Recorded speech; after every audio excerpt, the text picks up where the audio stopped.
20 years after independence, after all the promises, after all the speeches, India stood at a crossroads again.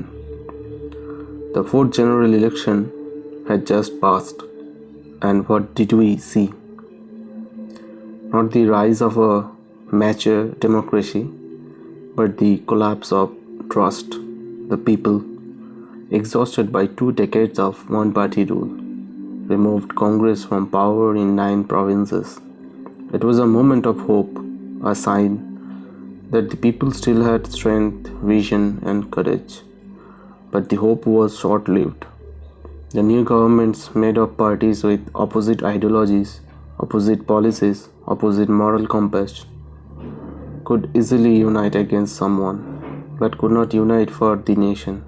To oppose is simple, to govern is difficult. Even in 11 months, this truth became painfully clear.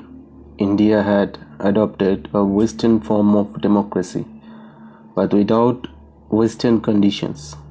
This system, copied from foreign soil, did not express the true needs, dreams, or pain of India's masses. And the root of our misfortune went deeper. Partition had shattered the unity of a land shaped by centuries of history and geography. Congress and the Muslim League had inherited power after bargaining with the British. That original sin created a chain of disasters, riots, displacement, economic crisis, and the Kashmir conflict, border tension, infiltration, and endless political manipulation. Every new crisis pushed the real issues: hunger, jobs, inequality, education, language, land reform further away from public attention. And while India struggled with its wounds, foreign powers pulled the country from both sides. The Western Bloc on one hand, Communist Russia and China on the other. Everyone had an interest except India. Congress's internal policies had made the nation dependent for food and money. Its foreign policy had turned India into a friendless voice on the world stage. After the election, the new coalition governments were too divided to reverse this decline. Land reforms stalled. Worker and farmer issues remained unresolved. Language conflicts continued. Nothing changed, and the people once again stood in despair. Another January arrived, another 23rd, another birthday of Netaji. But did a new vision come with it? The voters had rejected Congress, hoping for relief. But life did not improve. Food became costlier. Employment remained uncertain. Basic needs still out of reach. The greatest tragedy was not poverty, but hopelessness. Congress now wanted to regain lost provinces with the help of vested interests and opportunities. The coalition governments collapsed under their own weakness, and through the endless shameful game of defections, democracy became theater. Movements lost direction. Foreign influence entered deeper. In such a moment, who will give India a new path? Who will give India a leader with clarity and courage? One side shouts Gandhi's name. The other side chants foreign-funded revolution. But neither side learns from the fate of Burma or Indonesia, where China's entry destabilized entire regions.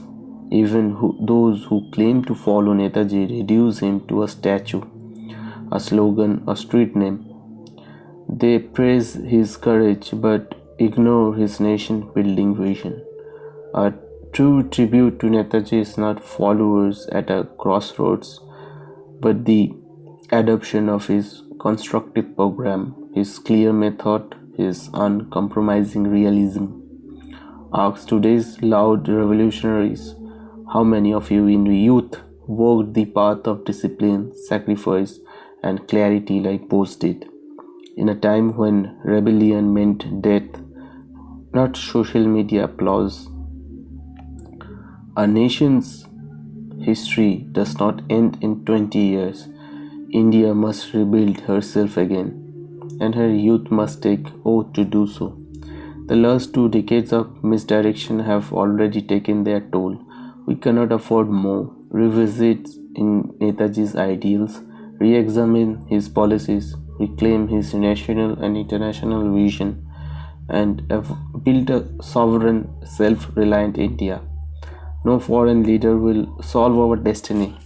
The responsibility is ours, and the path is clear because Netaji left a roadmap. The problems of free India demand 4 priorities: self defense, eradication of poverty and unemployment, reform of education, resolution of the script and language question. Who else had offered such clarity? Why then this hesitation? Why this doubt? On 23rd January 1968, the question remains: will India choose strength and sovereignty and drift further into confusion? The answer lies not in past leaders, but in us.